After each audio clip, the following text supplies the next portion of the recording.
All right, as we approach the end of February right here for this little haul video, every February, Full Moon Features does their annual Valentine's Day sale. It's usually one of their biggest sales. Everything is usually 50, and this year even 60% off on select movies. So I was only going to get maybe one or two things, but then I realized, oh crap, this release, that release, I need to complete the collection, little odds and ends. And then at the beginning of February, Alfonso, myself, and Raphael of DRM Productions. Follow DRM Productions on Instagram.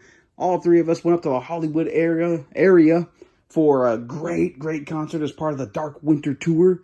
The concert featured bands Lord of the Lost, The Birthday Massacre, and Wednesday 13. A night of metal, goth rock, hard rock. Oh man, it was madness. Got some stuff at Amoeba that night too, and also got an album from the show.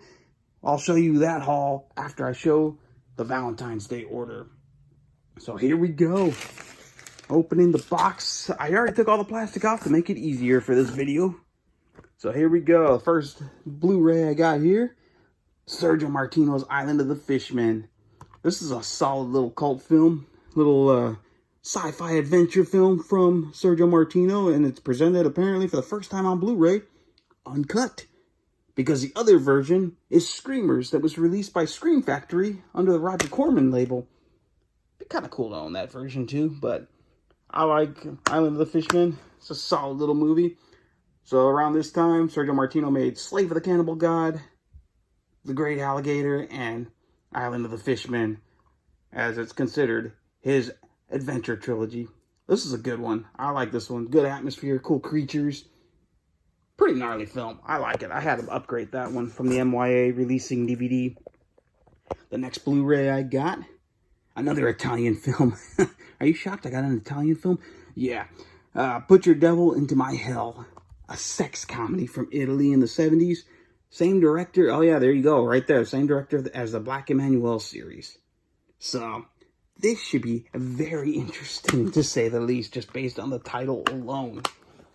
So a couple of Italian releases, and the main reason that these Italian releases happen under the Full Moon label is because of Delirium magazine editor Chris Alexander, who you may see do video essays on various cult movie labels like Arrow Video and such. Well, he's a big reason that these Italian movies were released on Blu-ray under the Full Moon Features logo. And speaking of Chris Alexander, he had his hand in directing one himself called Scream of the Blind Dead. This is the collector's edition, and I had to complete the Full Moon collection here. If I could ever focus that. There we go. Number 355, yes. Scream of the Blind Dead. Influenced, of course, by Tombs of the Blind Dead and that whole series. We'll see how this turns out. I liked Necropolis Legion. Wasn't too fond of Queen of Blood from Chris Alexander's filmography. But we'll see how this turns out, as this has special features. Oh, look at this. A chilling narration from the original Tombs of the Blind Dead and Attack of the Blind Dead star, Lone Fleming. Okay. We'll see how this turns out. Next up is another Blu-ray. Now, these were all 60% off. Full Moon's Noir collection. So there you go. Head of the Family Noir and Hideous Noir. I was a little curious about this after all, because I won't lie, for a while, I kind of wrote this off. I love Head of the Family. I really enjoy Hideous. Didn't really find myself in any rush to check them out in black and white. But you know what? Double feature, Blu-ray, on sale. You might as well. I'm very curious, especially because this is a trend that Charles Band has gone through, especially in the last year. Felt like every other week, a brand new noir edition of one of his films was being released. There's no special features listed here, but upon research, there's an intro to both films by Charles Band, as well as the trailers to the other films that he made in this noir collection. So this is supposed to be volume 1. We'll see what comes out after this. But very curious to see how both these films are in black and white. And then, up next, Famous TNA 2, starring Diana Prince, a.k.a. Darcy the Mail Girl from Joe Bob Briggs Drive-In. And I had to get it because it's Full Moon number 356 right there. Oops, if I could ever focus that. Maybe not. Oh boy. But yeah, I had to get this. So basically, the early 80s, Sybil Danning hosted famous TNA. I got that autographed by her in 2012 at Kamikaze. And like that one, the sequel right here will host clips of exploitation films, cult films, and it'll have all the eye candy of certain actresses. And in this case, here you go. There's a list of the titles, like Head of the Family. They'll probably feature lots of Jacqueline Lavelle. So many other Charles Band and Full Moon productions on here. And a wraparound segment by Diana Prince. So we'll see how this turns out. It's in the same vein as other clip shows recently, like Badass Motherfuckers, Babes Behind Bars, and Nazi-thon. So there you go. And the final movie I got in the Full Moon Valentine's Day order, Barbie and Kendra, Crash Joe Bob Briggs Drive-In Jamboree. Whew, what a title. Starring Robin Sidney and Cody Cameron. These were the movies. This is the fourth one, but these movies were made during COVID. So the first one, you had Corona Zombies, Barbie and Kendra Save the Tiger King, Barbie and Kendra Storm Area 51, and now Barbie and Kendra Crash Joe Bob Briggs Drive-In Jamboree.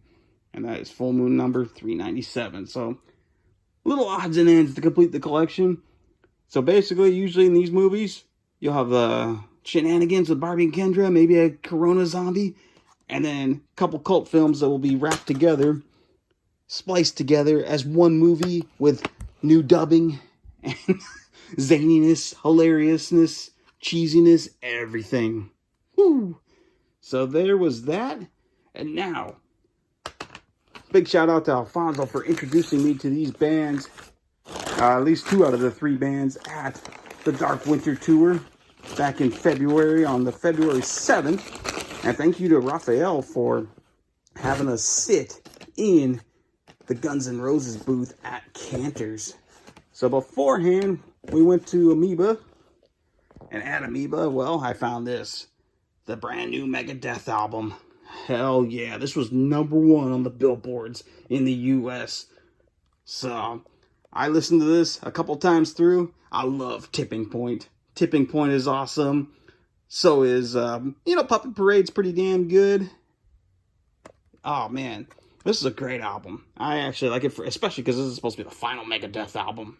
And there is also a cover of Ride the Lightning. Why, you may ask? Well, Dave Mustaine wrote the original Ride the Lightning, so it's only fitting he got the rights back and released it on the final album. It's kind of like, a full circle kind of thing. So that's okay.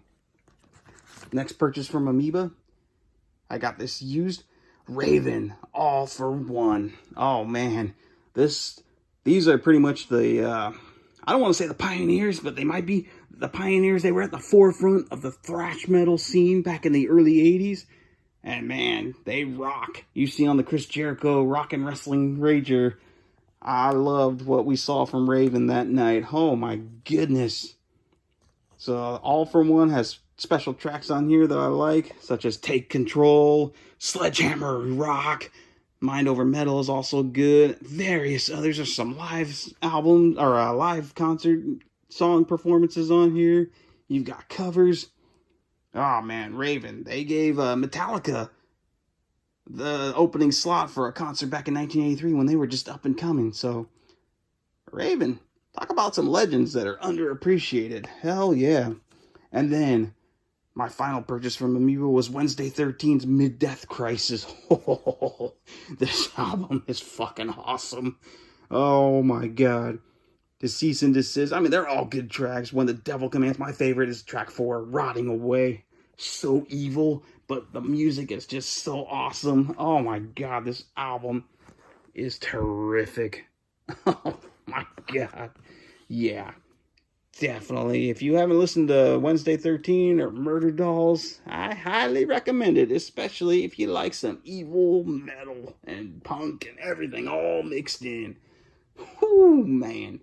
Great, great album. And then I bought this CD at the show, The Birthday Massacre, Under Your Spell. Thanks to Alfonso for introducing me to this band. This was his biggest draw at that show, as they performed One, All of Nothing, I've listened to some of this album, still got to listen to it all the way through, but this is a pretty damn good album. Combines fantasy, goth rock. Oh my goodness. It is so good. I don't have the CD in there because right now it's currently in the car, listening to it as we speak. Oh man. But the Birthday Massacre, what a band. What a band. Check them out live if you ever get the chance. And then originally I was going to buy this album at the show, but I passed and then I regretted it. So I ordered this off Amazon. This is Lord of the Lost Opus Noir Volume 1. And I'll tell you what, I got typo negative vibes when I first heard this, heard them perform. Because, man, they have that gothic, dark music touch to them. And they freaking rock. We got to see him perform Bizarre Bizarre. We got to see him perform I Will Die in It. And Only the Light Shines in the Darkness. So, man, I can't wait to hear the rest of this album. Especially when I'm going to have it all in rotation. So there you go. Some great metal concert, everything. And the Full Moon Valentine's Day order. Woo! See you for the next video.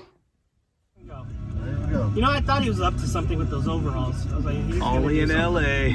The pins didn't give Crenshaw Boulevard. No, not the pins. That's normal. It's the overalls. Yeah. Never trust a guy in a tunic. Oh, he's flipping his hat too? Look at that. I hate